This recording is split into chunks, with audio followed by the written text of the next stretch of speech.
1974 সালে রাষ্ট্রায়ত্ত প্রতিষ্ঠান জনতা ব্যাংক যাত্রা শুরু করে সংযুক্ত আরব আমিরাতে। একই বছর দেশটি থেকে ফ্লাইট পরিচালনা শুরু হয় বিমান বাংলাদেশ এয়ারলাইন্সের।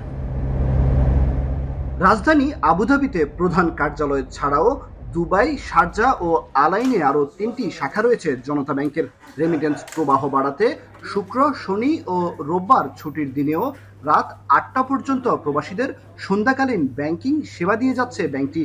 2023 সালে জনতা ব্যাংক থেকে 2000 কোটি টাকা রেমিটেন্স পাঠানো হলেও 2024 সালে এর পরিমাণ ছিল 6000 কোটি টাকা।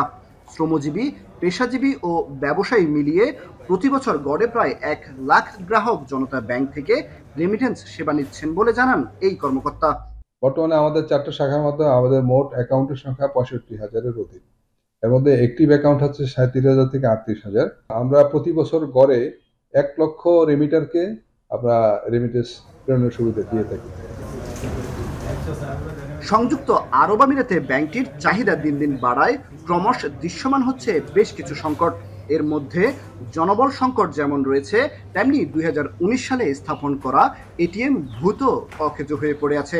এমনকি জামানতবিহীন ও সহজ শর্তে বাংলাদেশি ব্যবসায়ীদের ঋণ দেয়ায় গেল কয়েক বছরে খিলাপি ঋণের পরিমাণ দাঁড়িয়েছে প্রায় 40 মিলিয়ন দিরহাম। এর মধ্যে গেল 1.5 বছরে 8 মিলিয়ন দিরহাম আদায় করা সম্ভব হলেও এখনো খিলাপি ঋণ 30 মিলিয়নের বেশি।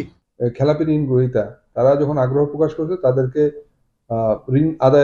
ঋণ পরিশোধের প্রক্রিয়াটা সহজ করে দিয়েছি এবং আশা করি অতি শীঘ্রই আমাদের এটিএম এর যে ফুল সার্ভিসটা আমরা জনসাধারণকে দিতে পারবো। এদিকে বিমান বাংলাদেশ এয়ারলাইন্স আবুধাবি থেকে ঢাকা, চট্টগ্রাম ও সিলেটে সপ্তাহব্যাপী ফ্লাইট পরিচালনা করছে। প্রতি সপ্তাহে কেবল আবুধাবি থেকেই গড়ে 2000 যাত্রী বিমানে যাতায়াত করছেন। তবে লাগেজ বহনের ক্ষেত্রে যাত্রীরা উদাসীন বলে জানিয়েছেন কর্তৃপক্ষ। এই অবস্থায় সচেতনতামূলক বিশেষ নির্দেশিকা প্রচার করছে প্রতিষ্ঠানটি। আমাদের সম্মানিত যাত্রীরা ওনারা অনেক সময় ওভার সাইজ বা অড সাইজের ব্যাগেজ, বড় ব্যাগেজ নিয়ে যায়, যার কারণে এটা আমাদের অ্যাকোমোডেশনের সমস্যা হয়েছে। যদি এটা কার্টুন হয় তাহলে এটার দৈর্ঘ্যটা যাতে সর্বোচ্চ 20 ইঞ্চির মধ্যে রাখে, আর যদি এটা লাগেজ হয় তাহলে 28 ইঞ্চি পর্যন্ত আমরা অ্যাকসেপ্ট করতে পারি।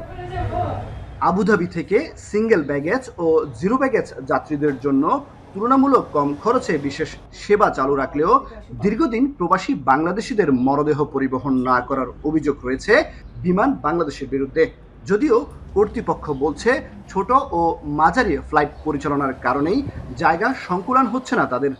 মাঝারি মানে যে এয়ারক্রাফটটা সেটা চলাচল করাতে আমাদের অনেক সময় এটাতে অ্যাকোমোডেশন হয় না। এটা থেকে আমাদের যে কার্গো বলে যে কপিংটা যাবে, ওই অ্যাকোমোডেশনটা করা যায় না, যার কারণে আমরা সবসময় হয়তো এটা নিতে পারি না।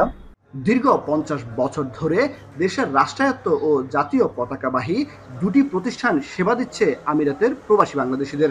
তবে দ্রুত সময়ে জনতা ব্যাংক ও বিমানের চলমান সংকটগুলো নিরসনের পাশাপাশি যথাযথ ও আন্তর্জাতিক মানের সেবা নিশ্চিতের প্রত্যাশা প্রবাসীদের। কামরুল হাসান জনি, এখন সংযুক্ত আরব আমিরাত।